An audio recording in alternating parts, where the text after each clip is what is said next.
We'll bring this back to order. We'll go on to the next committee, which is Public Works, Public Safety, and that committee is chaired by Gene Knutson. Is that right? No. Terry, I'm sorry. Terry, it's your committee. Yep. Thank you, Michael. Joining me on the committee is Roxanne Murphy and Gene Knutson. We have one item before us today, and that's the wholesale water contract with the Lummi Nation. Ted? Yeah, thank you. Ted Carlson, Public Works Department. I believe the mayor would like to say a few words to get us started here this afternoon. Very few words. The direction that we got from the council was to go forward and look at a contract for water between the Lummi Nation and the City of Bellingham. And so what we've done is look at some options for you to consider, and in those options is the best interest of the city, which we're supposed to be considering, but it's not aligned with the list of options that we talked about before. So this is all within the financial arrangement between the city and the Lummi Nation, as we would do with other contract holders that we have, but we do have options to use. Okay, thank you. The council may recall that we were before you back on August 14th, providing some information related to the Lummi Nation request for water. At that time, council did request that we come back at this meeting and provide an update on where we're at in negotiations and discussions. So that's what we're here to do today, and hopefully actually get some direction from council at the end of today's work session. So by way of reminder, back in September of 2016, so about a year ago, the Lummi Nation made formal requests to the City of Bellingham for water out at their property at Slater Road and I-5. That property is outside the current city limits, but is within the city's UGA, and so it's within our ultimate designated service area, so certainly an area that the city will ultimately serve. And the request was for up to 300,000 to 600,000 gallons a day for an unknown use, but we were provided some potential uses, anything from light industrial, commercial, retail, and or housing. So the exact mix of use is not known at that time, but we were provided a range of uses. So as you know, the city does not provide retail service outside the city limits, but we do provide wholesale contract water outside the city limits if certain criteria identified in the BMC have been met, and I'll talk a little bit about that in a little bit. The city actually has 8 contracts for wholesale water, so it's not something we talk a lot about, but we serve 8 water associations and water districts outside the city limits through wholesale contracts, including Lummi Water and Sewer District. So we do have a contract with Lummi Water and Sewer District. We signed that contract back in 1990. And as part of the contract, it is restricted to service on the reservation as it was defined at that time, back in 1990. So there was a specific area of service identified in the contract itself, and it did provide a maximum of up to 1,000 gallons per minute. No minimums in terms of the contract were provided. So I thought it might be helpful as we talk about that request for water and the ultimate request in terms of up to 300,000 to 600,000 gallons a day to provide a little bit of context in terms of how that compares to other contracts we have or some of our larger retail customers. So I provide just a little bit of information. Western Washington is our largest retail customer, and that contract includes all of their properties. And it's important to remember that they have some fairly water-intensive uses. They have a steam system up there. They've got their own district energy, use quite a bit of water in their plant, and a lot of properties included in that contract. So that's about 200,000 gallons a day. Provided the comparison with Dulles Fair, just as a retail example, they average around 56,000 gallons a day. Retail in and of itself is not a heavy water user typically. And then the Housing Authority just provides a bit of an example from a residential perspective. When you think of all the properties that the Housing Authority manages and owns, they use about 58,000 gallons a day. When we look at our existing wholesale contracts, we have, as I mentioned, there's 8 contracts, and the largest of those is Water District 2, about 130,000 gallons a day. Water District 2 is located just northwest of the city limits, kind of out in the area of the airport and a little bit beyond. They serve around 1,500 customers and have 500 connections, so that provides a little bit of information about District 2. District 7, just slightly smaller, actually about the same number of connections. That's the northeast corner of the city, just above Lake Whatcom, and they're just over 110,000 gallons a day. The current contract with Lummi Water and Sewer District, they don't use a lot of water. They use some water in the summer to supplement their other water sources, so different than District 2 or District 7, where we're either the sole or primary provider of their water. We just supplement Lummi Water and Sewer District, so we don't sell nearly as much water to them under the existing contract. And then as a city, as a whole, water consumption is certainly trending down fairly significantly. We use, our average daily demand is currently around 8 million gallons a day. If you go back to 1990, we were using 11.2 million gallons a day. So even though we've had significant population growth over that period, conservation along with more efficient appliances and fixtures, and certainly the city's residential metering program has pretty significantly reduced demand over that period of time. So back to the specific request, and as the mayor mentioned, we did spend some time looking at interests that the city and the Lummi Nation may share, looking at ways to bring this request into the city's best interest. That's one of the criteria identified in that section of the code, BMC 15.36.040. Under Section E, it talks about the best interest. Some of the other criteria, and we've mentioned these before in previous staff meeting, are more related to growth management. Talk about, is the development being served consistent with the county's sub-area plan, consistent with the city's comprehensive plan, consistent with our design and development regulations, stormwater, transportation impacts, things of that nature. And as we've said before, we can't answer that with any great specificity because we don't know the specific mix of development at this time. So we can't do a very detailed analysis on that. And we spent most of our time looking at, is it in the city's best interest? And so based on the direction that we believe we received as staff back in August, to really focus on the economic impacts. And that's really relating back to the economic impact analysis that Western did, that we presented. Hart Hodges came and presented at the last meeting.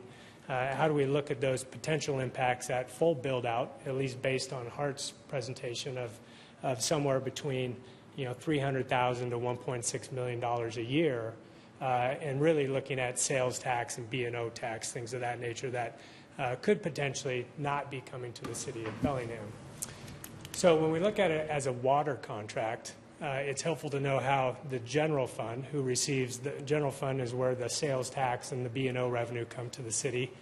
How does the general fund get revenue through utility sales? And we know that it's through the utility tax. So any revenue that the water utility receives, sewer utility, stormwater utility, solid waste utility, is all taxed by the general fund, typically at 11.5%. And that's the revenue that comes into the general fund. So in terms of trying to look at the wholesale water contract and address potential economic impacts to the city, staff took that really as economic impacts to the general fund, because that's really where the B&O tax and sales tax would ultimately go. So what we want to do today is go over 3 potential options to try to bring us to that and try to address some of those economic impacts. So I've identified them here as 1, 2, 3. Option 1 is really the business as usual. We have what we currently do with all of our wholesale contracts is they're charged the retail rate plus the out-of-city multiplier, which is 150% of retail rate. And then on top of that, the utility would pay the 11.5% utility tax. Excuse me. So that's how the general fund gets revenue. Right now, if you look at it as a whole, the utility, the water utility, pardon me, brings in around $25 million a year. So when we look at it, utility tax is a fairly significant revenue source for the general fund. It's around $3 million to the general fund total water utility revenue. When we look at something like our wholesale contracts, right now it's very minor in terms of how much water we're selling to Lummi Water and Sewer District. As an example, about $20,000 worth of revenue to the water utility equates to around $2,200 worth of revenue to the general fund. So very small off the current Lummi Water and Sewer District contract. So, but that is one option. We just do, as business as usual. And if you look at that and you try to project out that total use of 300,000 to 600,000 gallons of water, it becomes a substantial amount of revenue to the water utility for sure, over $1 million a year at that full build out, and a little bit over $100,000 a year to the general fund. So under the current model, it's difficult to try to offset that potential lost revenue just through the current utility tax on water revenue. But that's one option we could pursue. Another option would be to create a wholesale water rate, and presumably that would be less than our retail water rate. That's the typical model, is that a wholesale water rate might be a little bit less than your retail rate because you don't have to provide all the services that you do when you're directly serving a customer. And then we could look at that utility tax model and perhaps charge a higher utility tax and get more money into the general fund, or play with that rate versus utility tax. That's one model we could also look at. And perhaps if we lowered the lowered the water rate, Lummi Water and Sewer might purchase more water through our existing contract. And if we sell more water, it's more utility tax revenue to the general fund. So that's another way to try to get at that economic impact. And then the third model is something that we did with the Port of Bellingham. When we looked at serving the Port of Bellingham in an area outside the city limits, but in the UGA around the airport, so not the direct airport operations, but kind of outside the fence, that industrial area there, the city, through an interlocal agreement, served the properties in that area, but identified some development-related impacts that you would pay if you were in the city of Bellingham, things like traffic impact fees, things of that nature. We can't charge impact fees outside the city limits, but we negotiated a fee with the port, something that was similar to an impact fee. We called it a traffic effect fee. You could look at other development-related impacts. The idea there is that by providing the water, it's in the UGA. At some point, the city is going to feel the impacts of that development, and some type of development-related fee could help offset the impact, and those fees could potentially go to the general fund as well.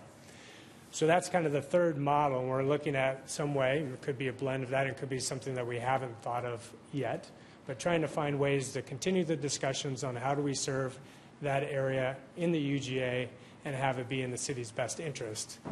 I would say that staff's recommendation would be that any of these agreements, and this is the case with any time we serve outside the city limits, it comes with some condition that when the city's prepared to annex that area, there would be no objection to annexation.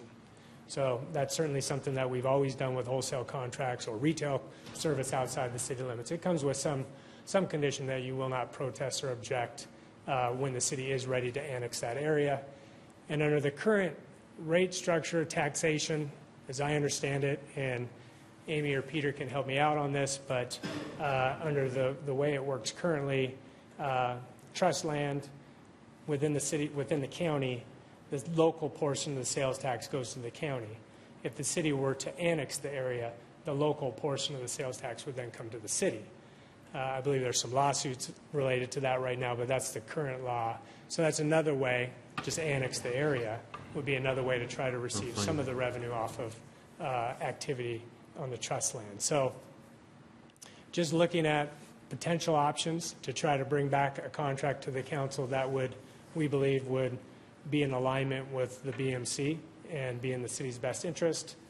We have had one meeting with representatives from the Lummi Nation since August 14th, just to try to continue the discussions. Wanted to come back and provide the update and see if council had any input on which of these options may be something that you would like us to pursue, which ones you don't think make sense, or if you have a different way you think we should go about continuing discussions, we certainly would appreciate that direction. And so, Amy? Amy? Yeah, I would just like to add, in terms of the annexation that Ted was just talking about, I just want to make sure that you understand that if the city annexes this area, that doesn't diminish or attempt to diminish any sovereignty the Lummi Nation would have over their own lands. Yeah, absolutely. So, Go ahead. yeah, since we'd initially asked about, to bring it back to give us an update on negotiations. Mayor, the last time we talked, I believe you had told me that when I asked how negotiations were going, you had indicated that representatives from the nation had said that they already had the votes lined up in the council, so they didn't need to negotiate further. Has that changed since then? I don't remember saying it exactly that way, but what I do remember saying is when Ted had his last meeting with the one meeting that we've had separately, that it appeared from his description that there was a little bit of an impasse as far as was there anything else to talk about. So I would say it that way, and one of the ways that happens is they believe that they're the votes to not have to, but we still think that there's things that we should be negotiating on a much narrower scale about what is in the best interest of the city that meets our current practices or does something completely separate for the tribes that still meets our interests. So I think, was that accurate, Ted? I mean, there wasn't an indication of a future meeting, an indication that there would be something in addition to talk about. And so that's why we're coming back to you to make sure that you point us in a direction. If those things that include the best interests of the city, any of those are applicable, it would be very helpful if I knew, so I could direct staff to negotiate to the priorities and the parameters that we're talking about. And if they're not, and I think the main thing for me is I think there was a concern about what annexation meant. And it is my understanding that what annexation means, and Alan, or where are you, Alan? There you are. Because I know someone will jump from behind and grab me by the neck if I say the wrong thing. But most of that is where you pay your taxes. Do you pay more taxes or less taxes? Where do you, so do the taxes go to the county then, or do the taxes come to the city? Or if the lawsuit is successful, do the taxes not go to anybody? I mean, that's an unknown. Right, so and what Ted has said and what the mayor said is correct. They would still have the right to make decisions on how they develop that property under what rules. So that even if we were to annex that property, we wouldn't be regulating their actual development of the property. I assume the Lummi Nation has their own rules, and those are the rules that would apply. Gene, you had a... Yes, one of the things I'd like to talk about was what I thought was missing from Hart Hodges' presentation was, if we just played hardball and say, no, we're not selling you any water, go get your own, then we really would lose. Then we get nothing. And if they do develop it, whatever they develop it in, there would be nothing in it for us. So I'm glad we're having this discussion. I'm glad we're moving forward. Ted, I'm trying to remember, were you around when we did the GP water rate? That was done on, wasn't that done on the third bullet there? Yeah, it was. We had a very specific rate for GP because they were such a high user of water and because it was untreated. It was raw water. It didn't go through the treatment plant, but the quantities were massive. At one point, they were using up to 55 million gallons a day. But when you look at 35, 40 million gallons a day, raw water, they had a very high base rate and a really, really small volume rate. So essentially, the city was assured of getting a certain amount of revenue. I believe the rate was in the neighborhood of $15,000 a month that they paid whether they used water or not, and then they paid a low volume rate. One of the keys to a wholesale rate, and I mentioned earlier that we had a maximum quantity but not a minimum quantity. Most wholesale water contracts that you see will have some type of minimum rate. We do it to some degree through a base meter charge so that we're assured we get some revenue back. But because there's a maximum, the city would have a responsibility to deliver that amount of water if the demand was there. So that means we have to have the pipes and the pumps and the storage to meet that ultimate demand. But if we're not getting a certain amount of revenue back, we don't have the ability to fund that infrastructure and pay the proportionate cost of getting it to the wholesale connection. So one of the things that we've talked about internally was the maximum makes a lot of sense, but I think from the city's perspective, we would want to put some type of minimum, pay the minimum whether you use the water or not, so that we know we have enough revenue to put back in to replace the pumps and pipes necessary to serve them. So that's one of the things that we would look at, and that was the key to the GP, because they were the only user of the industrial pipeline, and it is so expensive to maintain it. We wanted to make sure we got the revenue. So out of the three options, would you lean towards number 3? I think that's a tough one, and Well, I'm asking you because you guys are the water people. So from the water utilities perspective, and there's a couple things we're trying to balance, and we've talked about this before, there's a benefit to the water utility to move water in the north end of the system. We know that, and we recognize that. And so from that perspective, one thing that makes some sense is lowering the rate a bit and creating a wholesale rate that would incentivize the Lummi Water and Sewer District to take more water, not just at the Slater Road site, but at the for use on the reservation as well.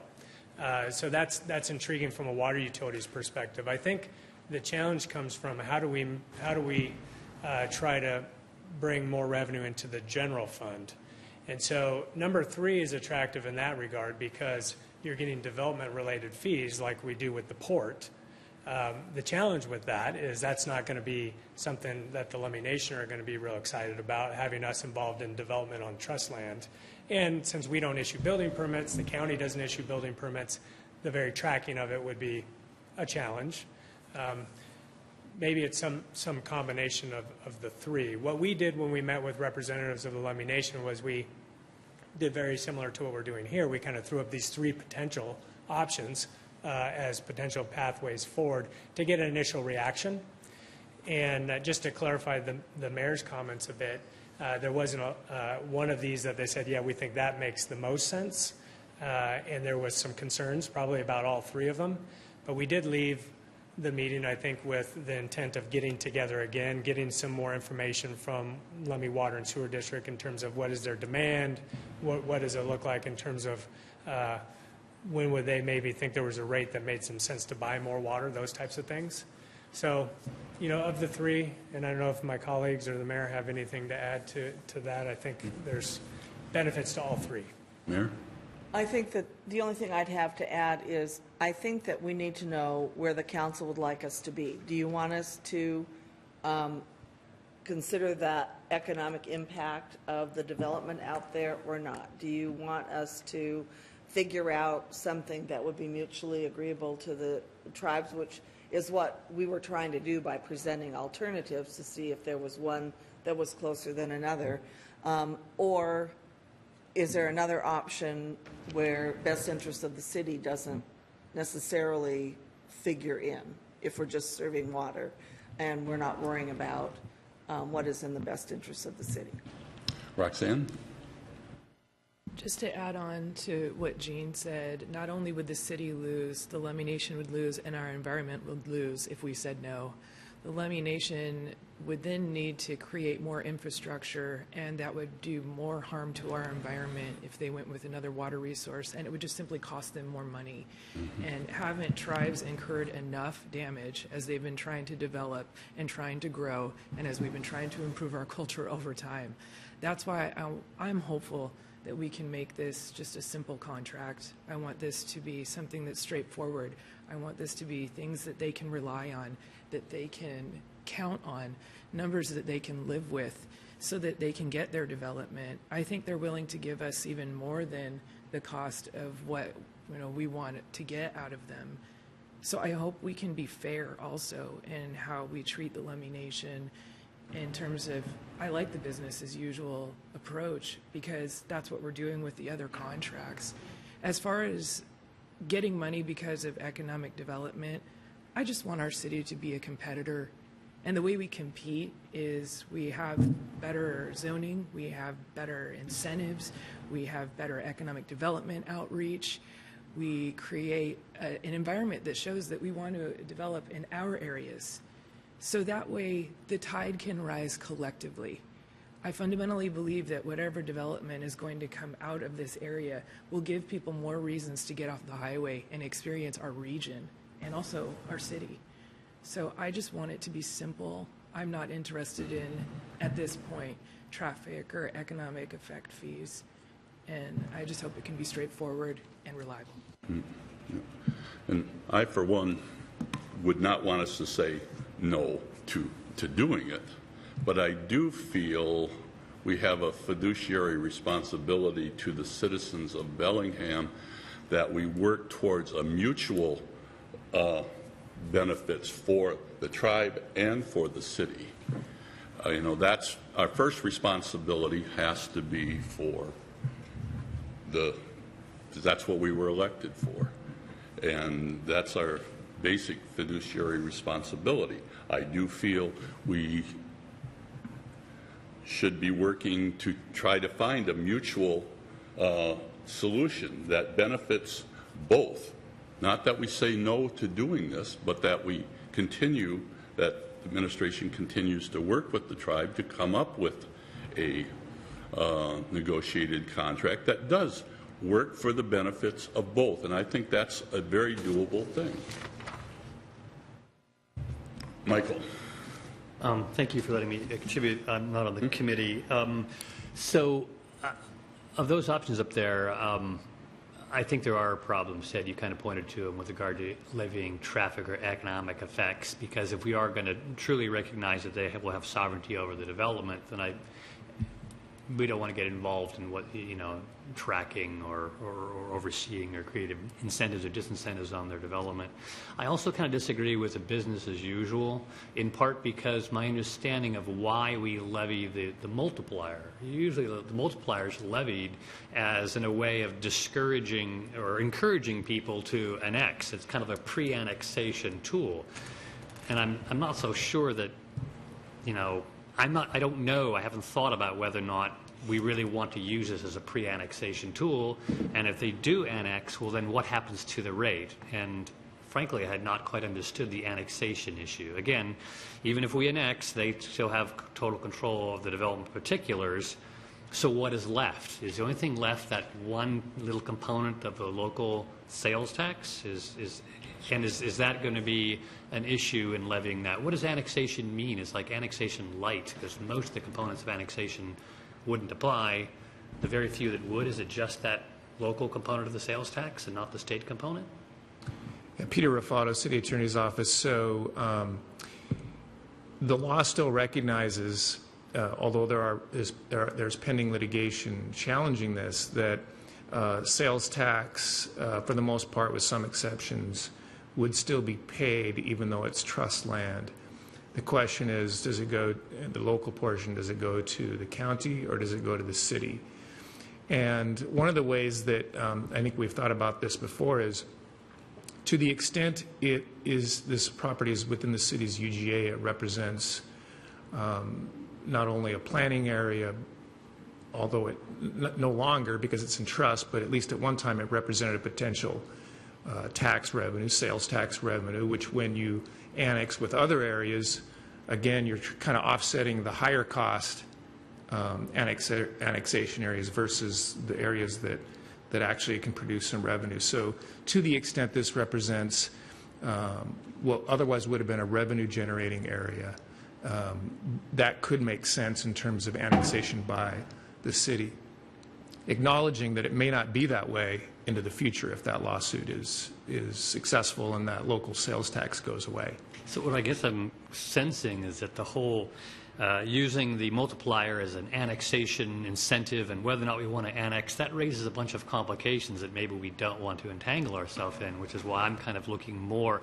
at number 2, that we look at a genuine wholesale rate. What is it, what would be a reasonable sort of discount below retail, and also evaluate adjusting the utility tax rate, because I do think we have a fiduciary responsibility that Terry referred to. As long as the utility system can be made whole, then the real issue has to do with possible general fund impacts, and right now our utility tax is a significant contributor to our general fund. So of those options, it seems cleanest to use the utility tax to address our fiduciary responsibilities and the wholesale rate to address making the utility system whole. That just seems to me straightforward. I'm sure there's actually more complexities here, but that's sort of kind of my reaction. I will just add that the driver for the out-of-city multiplier is not specifically related to incentivizing annexation. It's in recognition that folks that live outside the city, especially those that are served by other districts through a wholesale contract, don't have to pay system development charges to the city. And in essence, they're getting to take advantage of a going concern. The citizens of Bellingham have built the plants, have built the major infrastructure, and to just pay a typical rate and not pay any SDC, you're not buying into the system nor paying for future capacity. So that was addressed through this out-of-city multiplier, which is pretty common throughout Washington State, that wholesale rates have some portion of that. So, yeah, any wholesale rate would need to have some kind of substitute for Address the that. SDC. Yeah, I'm glad you brought up that point with it. We're looking at within our current system right now of we're going to have to go and raise rates on our people in the city right now, because even though they're using less water, because it's not paying, we're not getting enough money coming back in because of that to pay for the systems and stuff.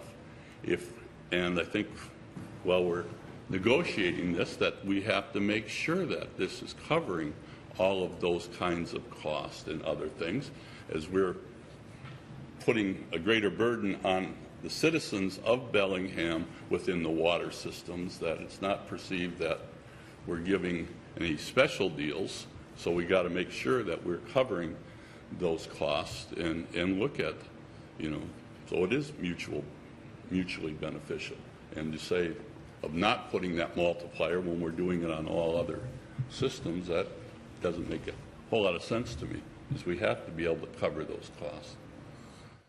Yes, Roxanne. I also just don't want us to lose sight of how exciting this might be, because if you consider the tribe's administration building, it's a beautiful building, it's cultural, it's a gathering place, it's a wonderful place for people to work. I can't even remember which events I've been to at the Silver Reef, because I've been to so many events there. It is now the gathering place for so many nonprofits and organizations for their fundraising, and it's so accommodating. And their housing that they're building is really starting to show Indian country the type of housing that we deserve and the housing that helps people. I just bring those up as examples of what their economic development does, and probably the beautiful economic development that we'll see out of whatever they develop in that region. I want us to be a partner in that. I think when we look at it down the road after everything's been said and done, we'll be glad we did so. Yeah, just to get things moving, I appreciate Michael's word, and I'd just like to move that we go with number 2, create a wholesale water rate and evaluate the utility tax. Okay. Michael, and then April. Yeah, I'll let the committee vote on that. But I think contained within there, I like what you said, Ted, about maybe setting a minimum service charge and adjusting the volume rate accordingly. Again, to me, this is working out the practical details of how to make the utility system whole.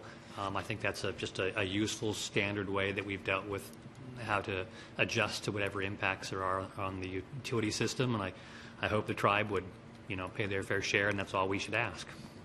Okay. April?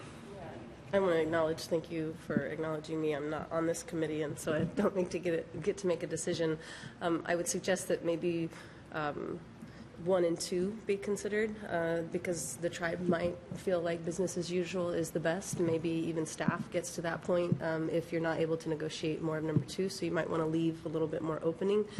Mayor had asked how the council feels. I absolutely agree with Councilmember Murphy that, these numbers, 300,000, 1.6 million, we didn't take into account everything. We didn't take into account the spending that would come, the tourism that would come, the improvements in our airport. We didn't take into account those things. So, to try to balance the general budget on a loss that we don't even know if we're going to do, if anything, we might even gain. I think that should, in my opinion, go completely off the table to build the confidence that we're going to do business as usual, maybe a few tweaks, because it is such a large amount of water that's being requested, and we need to make sure that system, we have the monies to do that. So I don't know enough about water in number 1 or 2, but I'd say stay open and let's get away from those economic impacts, since it is a little bit squishy, and I just don't see anything that really actually says that that's a fiscal impact. I see suggestions, but we're missing a huge part of the picture. So that would be my suggestions to give you the feedback that you asked for, but then also as the committee considers their recommendation. Pinky, and then Maybe Dan can go. Okay. I'll wait. Okay, Pinky, and then Dan. Thank you for recognizing me. I'm not on the committee. My thoughts around the weight of the economic development on the tribal nation, I think that they're going to probably do in their best interest. They want to invest their money wisely, and I don't think they're going to be wasting it. So I'm not worried about that entity. I think they're going to do what's best for them that is going to make them prosperous. On our side, I'm putting on my utility hat, there is a lot of complexity in those three different things. And I feel like this is a very kind of almost surface conversation around the complexity in that. I have a little concern because there are things like they might not use 300,000 gallons for a long time. So we have to put money into infrastructure in order to make it accessible, like you were saying. So do we put in a monthly base fee until a certain amount of usage is happening? Do we just have a base fee and then a certain amount per gallon charge? I mean, there's a lot of complexity in this. So I'm open to both 1 and 2, but I also think that some of this I would like to see a little bit more flushed out in regards to how complex this conversation actually is. And I have to agree with Pinky on that because this is very complicated, or should be. Just to take a vote and say, yep, let's do it this way doesn't. You know, that's why we've been kind of saying it's pretty hard to rush this when you need to negotiate, when you need to find out what's going to be needed. Well, and I do agree the minimum kind of thing or something with that, so everything's covered, has to be included in that. Well, I've heard different things from different council members, and what we're trying to determine is if we come back to you with a product, we have met the interest that you've expressed. So I hear April saying, I don't want to consider the general fund impact. And I think others have said, well, I might be concerned about that. So I think that those are the kind of directions we're looking for, not the specifics of what's going to happen. Obviously, we need to cover the cost of the utility. I mean, everyone has to pay their fair share of the utility. We don't know right now what the development is going to be, so it's probably good not to lock something in until we do find out what it is. And that has to be mutually agreeable. That can't be something that just the city does. So anyway, those are the kind of things we need to understand so that Ted can go and understand if we're going to consider a potential economic impact now or into the future or not. Are we going to say we want to cover our utility costs and the costs of our infrastructure? That's the main concern that you have. We obviously are going to bring back to you something that's going to have things in it that we haven't discussed right here and right now. But the more direction we get from you, the better we'll be able to bring a product back to you that meets the interest you have and the interest of the city. Gene. Real quick, Ted, you've done a lot of these. I mean, I'm leaning on the administration and the staff here to sit down and negotiate the best deal for us, and they're doing the same. So do you think you have direction to sit down with them and talk to them? We don't have to get specific. I mean, I could withdraw the motion and give direction and say maybe a combination of all three. I don't know. I'm just saying you need to have, you brought this back. We usually don't get involved in these until you bring them to us with a recommendation. So this is an unusual situation, but as I agree with Roxanne, it has a lot of consequences, and we should be involved in it, and I understand that, but I'm leaning on you guys of what you want to sit down and negotiate. I think this has been helpful, and I think what I've gathered from the conversation is that option number 3 up on the screen here is probably not the direction that the council would like us to proceed in, so that's helpful. I think I'm reading that correctly. And then looking at number 1 and 2, as the mayor just mentioned, I think it really comes down to trying to address that potential, and granted potential, we certainly don't know what's going to happen, but impact to the general fund in the future years. Anything that staff would bring back to council would protect the utilities and would ensure that the utility received the proportionate share to offset the cost of the infrastructure. And it's really, do we want to proceed to try to bring back a contract that in some way brings in some revenue to the general fund, perhaps above and beyond the business as usual, which is the utility tax on general revenue, or not? And that's kind of, I think, what the mayor was getting at. I think it was very helpful to say, let's not really look at development-related fees. That makes sense. Let's focus on some combination of 1 and 2. But it's that last piece, and Mayor, if I'm getting that or not getting that, help me out. But I think that's really, any further direction on that would be a little bit helpful.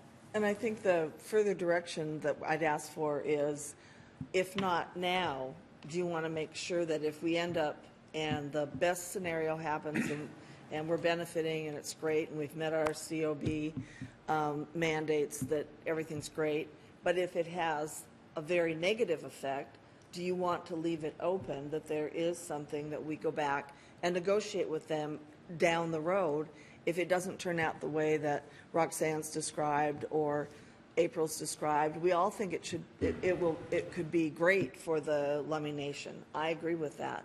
And all I'm saying is we need to make sure that it's not a detriment, a negative thing to the city.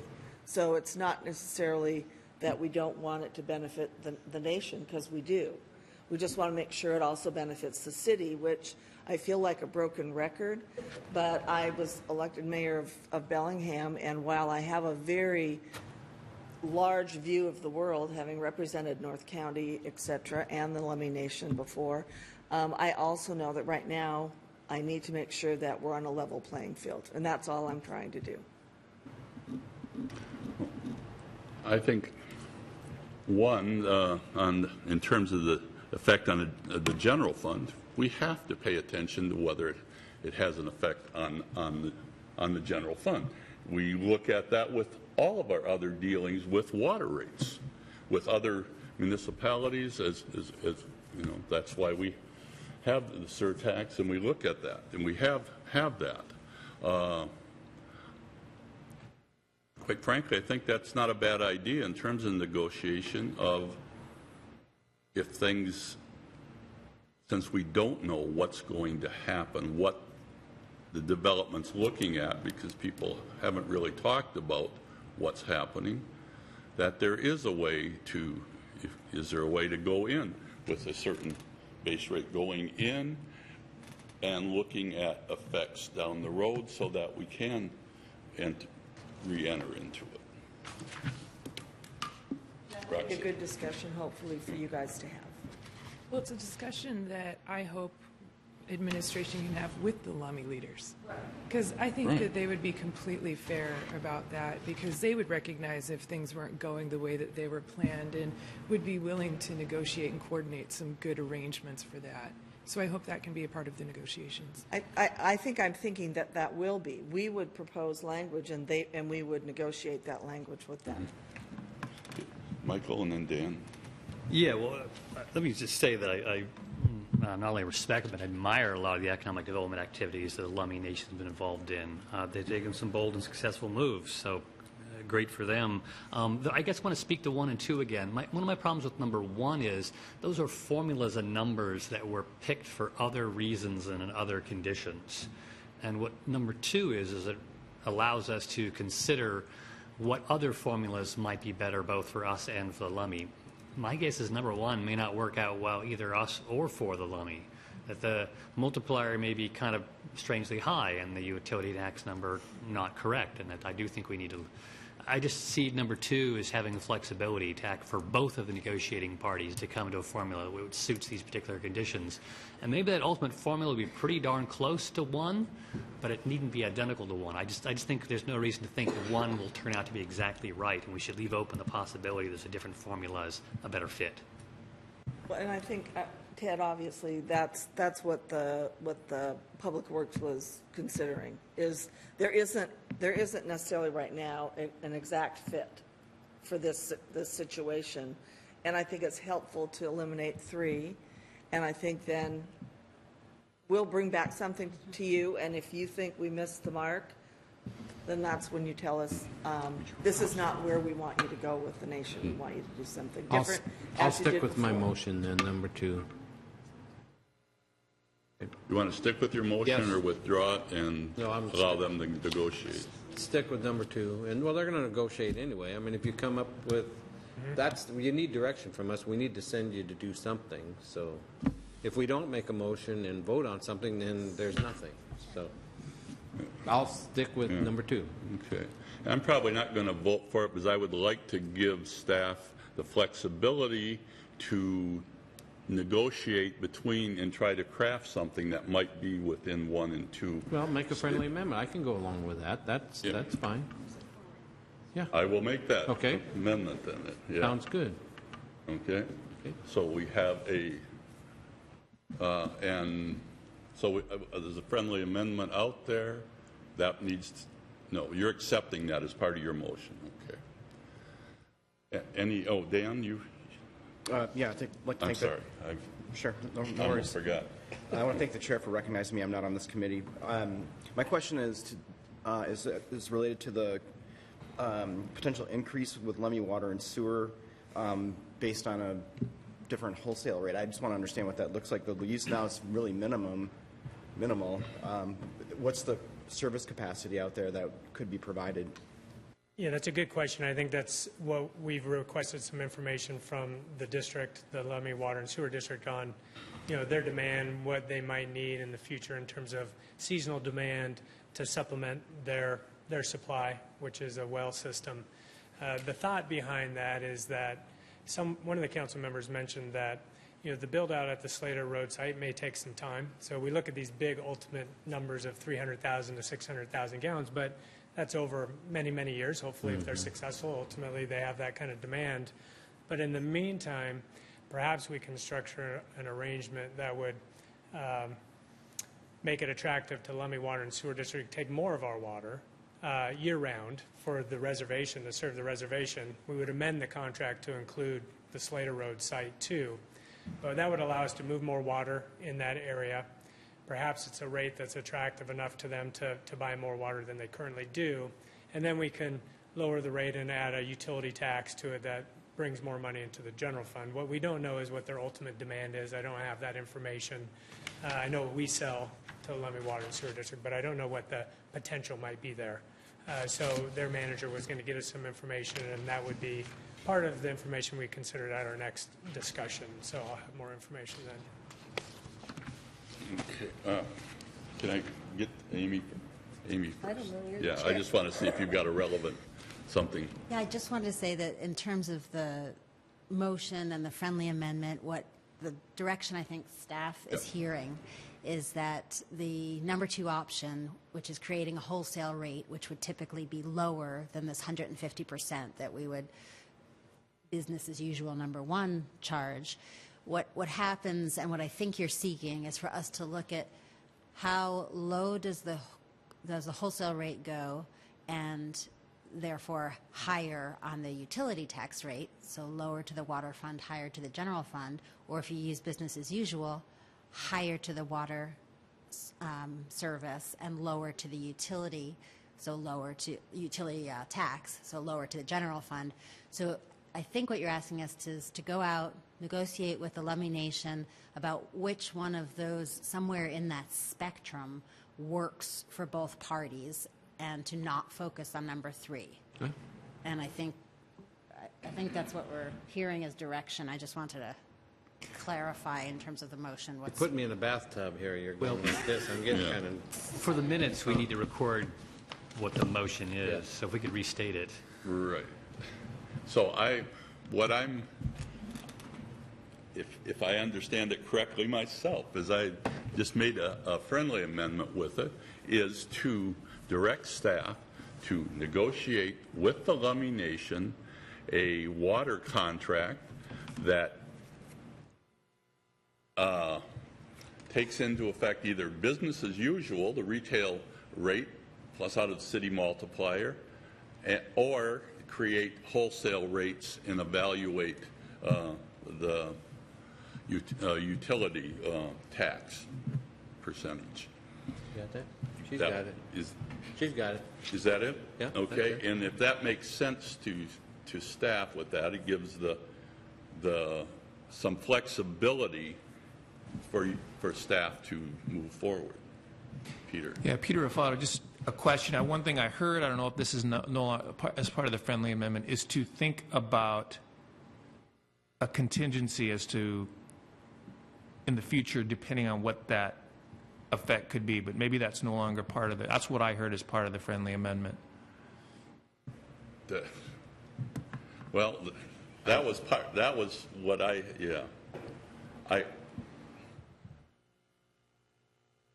and so I guess to add to that, it would be to develop a contingency plan if development doesn't proceed as planned. Does that work? Yes. Okay, so, because I was listening to this and I thought that got kind of lost in Right. what we were talking about. Thank you. The truth is, and this is my understanding, if we're doing the part that affects the general fund, then potentially we wouldn't have to do the contingency. Or otherwise, or we would have to do the contingency. If we're doing it the other way and we're not considering the effect on the general fund, then it wouldn't matter if we had a contingency or not. I would recommend that having a contingency and looking at the effect long-term on the general fund would be in the best interest of the city. But that's the kind of direction I think I'd like to have from you, because that's different than just, doing it this way and doing it that way, because they have some different purposes. Michael, and then April. So again, I think that sort of favors, I'm going to put a lot in number 2, because number 2 would allow there to be different tiers based upon development, right? The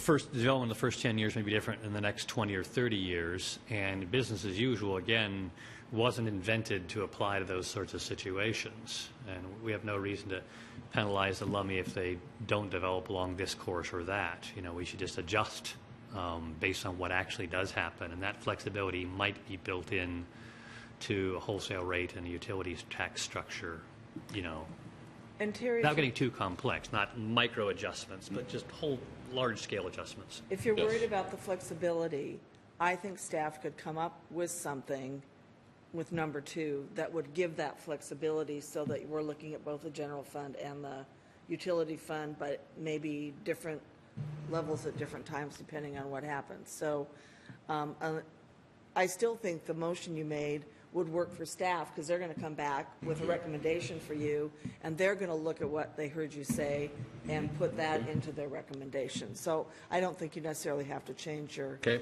that's fine. motion. April? So that was my question for you, Kelly, when you had asked, do we want to leave some type of contingency?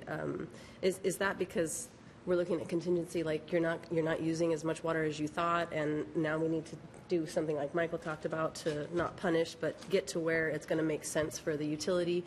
Or are we saying that we want a contingency, so if we start seeing that they're pulling business from Bellingham and we're seeing a dramatic effect to our general fund, that then we're going to go, there's a room to go back and get more monies? And I would shy, well, I wouldn't even shy, I'd just say no to that second one, but certainly that first part, if it's that there's a contingency because not enough water was used and we're overbuilt in the structure or whatever it is, that we need to figure out how to do the best interest of the city. But for me personally, that second one, I would hope that we're going to do everything we possibly can to make sure that our city is doing phenomenal and we're complementing each other in that. And I absolutely agree with that, but as you indicated, we don't know what's going to happen. We're hoping this will happen. We don't know. So it is in the best interest of the city to protect the city if there is some unforeseen negative consequence economically. And that's kind of the direction that I'm talking to you about. If that is not a concern to the council members, then we won't consider it. It makes it a lot simpler to figure out the language. But if it is a concern to the council members, then I think that there needs to be some kind of a contingency in there that allows us to measure over time what's happening.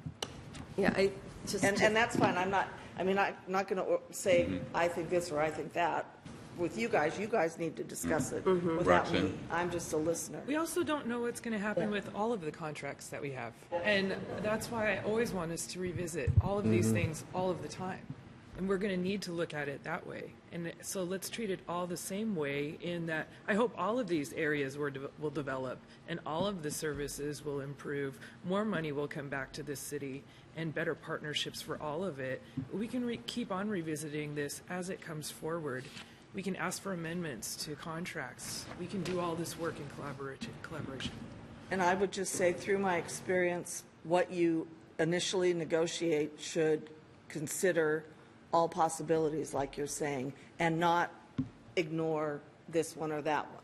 So that the agreement that we have with the nation, which should be respectful and clear, is clear up front. And we're not coming back later and looking like we're trying to, change the parameters of what we negotiated with them. I think that's personally, I think that's negotiating in bad faith. Yeah, and for me, I just want to make sure we're not handcuffing the negotiations with it. Just as in our previous committee, we're trying to get information on court systems because we're not experts on that. We're not experts on negotiating the contracts or the best interests, and I don't want to, hamstring the staff from doing their job with it. So, but we have a motion before us, and yes. Yes. Okay, Jean Knudsen moved to direct staff to negotiate with the Lummi Nation a water contract that takes into account number 1 or number 2, and to develop a contingency plan if the development does not proceed as planned. I said number 2, but I accepted Terry. You need to restate your friendly amendment because that's what the motion is now. Right, which was to direct staff to enter into negotiations again with the Lummi Nation to develop a contract that takes into effect either one, business as usual, the retail rate plus out of city multipliers and 11.5%, or 2, create wholesale rate and evaluate a utility tax percentage, or a combination depending on which works best for the two entities. How is that? Does that get And to staff? I hate to beat a dead horse because I love horses. I still haven't heard a consensus or a majority of the council say whether or not they want a contingency or not. And that is very important to know before we go negotiate with the tribes. Well, we'll find that out tonight when all of us vote on this motion. We're just committee now, so I'm just trying to get it out of committee, send it to council. What happens when it gets to full council? That's a different story. Well, Okay, let me add to it then, That's because that fine. was part of the other, and I forgot to throw that in again. Sorry, Mayor. And to for staff to look at developing a contingency plan with the Lummi Nation. Okay. Okay. All those in favor of the motion, answer aye. Aye. Okay, motion passes, and we will recommend approval to the full council tonight. Thank you for the good discussion. Thank you for the clarity. I appreciate it. Yeah. And the committee?